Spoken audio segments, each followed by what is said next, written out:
It is our promise to you, you did not come to struggle and suffer, but you did come to focus, which means diversity serves you extremely well. But the key is, once you know what you don't want, which helps you to clarify what you do want, give your undivided attention to that. And as you, all day, every day, are determined to get into this vortex, it is our promise to you that you'll get in and you'll get in and you'll get in. And sure, the vortex is going to spit you out, because you don't have the ability to get in there and think only pure thoughts about everything. You're a creator, you're a sifter, you're a sorter, you're a diversified person exploring contrast, and it is the most normal thing in the world for you to get in and the vortex to spit you out. But you meant to spend way more time in this vortex than you are being in this vortex.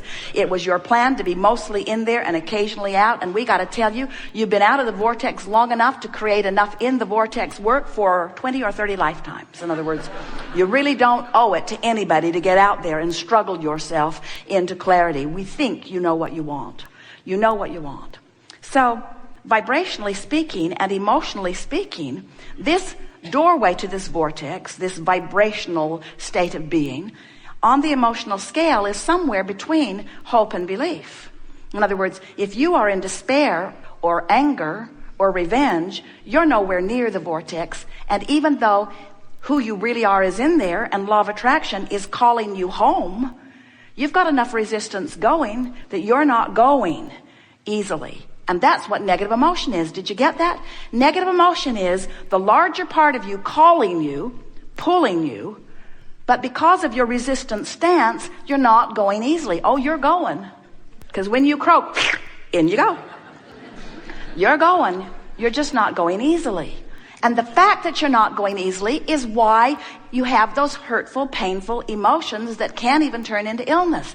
Resistance is only and always, only ever about, did we put enough in that to make you only ever, always, always ever, only, always, ever. Resistance is only, always, ever, eternally about, it's only ever about you having a vibration that doesn't match what's in there. So you hold yourself out with your own thoughts, which means nobody else, not the economy, not the government, not the other political party, not the other religious groups, not the opponent on the football field, nobody, not ever, is the reason that you are not having the success that you want. Because no one can keep you out of your vortex but you. Unless you want to say, oh, they were there and I saw them, and because I saw them, I didn't allow myself into the vortex. So they really should be different, because I might see them again. I don't have the ability to focus. I just look around everywhere. And I might see something that might hold me out of the vortex. So it seems to me that the best plan of action, this is what humans say, seems to me that the best plan of action would be for us to all get together and decide what the perfect one way of life is, and then we'll just make everybody be it, and then it'll be a lot easier. And we say, how is that working out?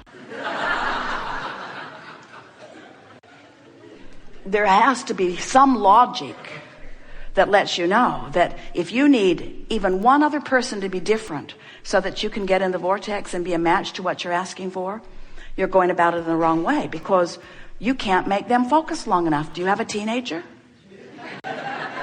You can't get them to hold you as their dominant intent. Isn't it, or wasn't it, maybe not for you, but many of you feel shocked that others would have the nerve to care about their life more than yours. I don't think that guy's giving me the best deal he could give me on this purchase. It's like he doesn't even care about me. And when you finally accept that every person on the planet is selfishly oriented, every person on the planet is making their way to their own vortex, and all you've got to do is find a thought that lets you in. Think about the alternative. So you get up in the morning and you really don't want to go to work, but that's the way you make your money for now. So you think, well, in a perfect world, I'd fix that. So I wouldn't go to work. I'd just have my own money coming somehow. And in order to do that, I've got to have a really good idea. So I need to get on the internet and I need to explore all of the ideas and decide what's a really good idea for me. And then I'm really not prepared to do that. I don't have the equipment and I don't have the money to get the equipment, but I'll find some grant. I'll find some way. I'll find somebody that will give me the money so that I can get the equipment so that I can create my own business. And then I'll do as much as I can, but then I might need some employees. And they'll have to come to work. I'm having a hard time working this out because I'm doing this whole thing because I don't want to work. So they probably won't want to work either. So I'll get back on the internet and I'll find those who want to work. That's what I'll do. I'll find those who want to work, and I'll create a business that will be big enough that then they can come and they can work. And we say, or you could just get in the vortex. You could just get in the vortex. You could just find a way of finding a thought that doesn't feel uncomfortable and let the universe who has much better than a Google search engine, who has access to every vibration on the planet, who knows who everyone is, where everyone is, exactly what their vibration is, who will perfectly match you with everything that you have put into your vortex of creation, where law of attraction has already assembled all cooperative components. So the question that we want to put to you is, are you a cooperative component to your own desire? And the answer is usually not. The answer is, if you're feeling elation, yes, but if you're feeling frustration or overwhelmment, or if you're worried, then you are not a vibrational match.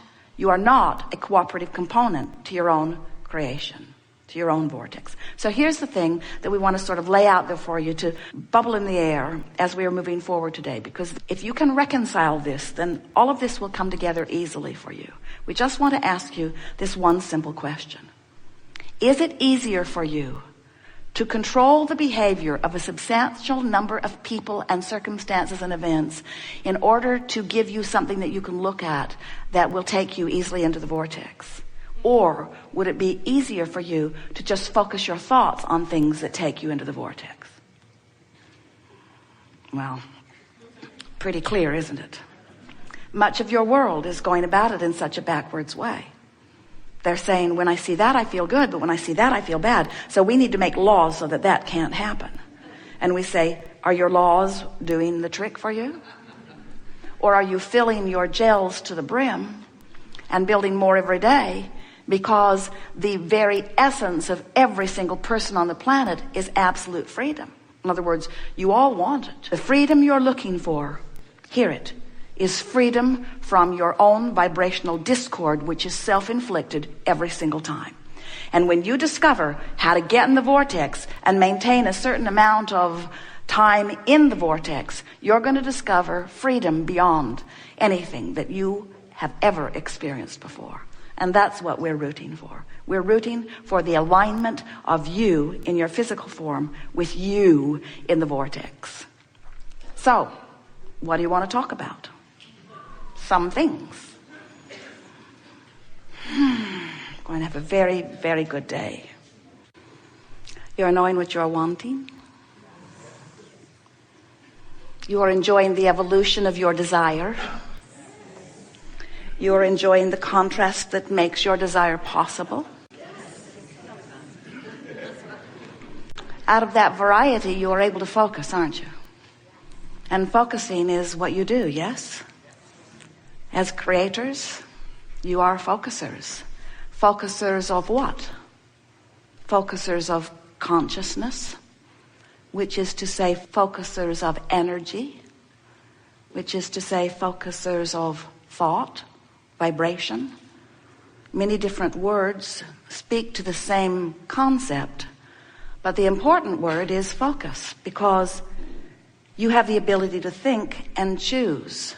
You have the ability to choose what you think about. You have the ability to choose the direction of your thought. You have the ability, therefore, to choose your vibration. You have the ability, therefore, to choose your point of attraction. You have the ability, therefore, to choose in any moment to focus into alignment with all that you are, or away from alignment to all that you are.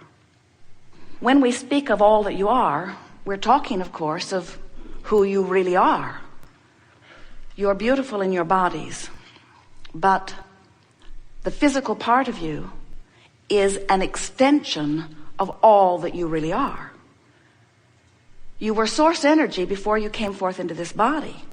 And a part of that consciousness, thought, was focused into this physical body that you now claim as the personality that you know as you.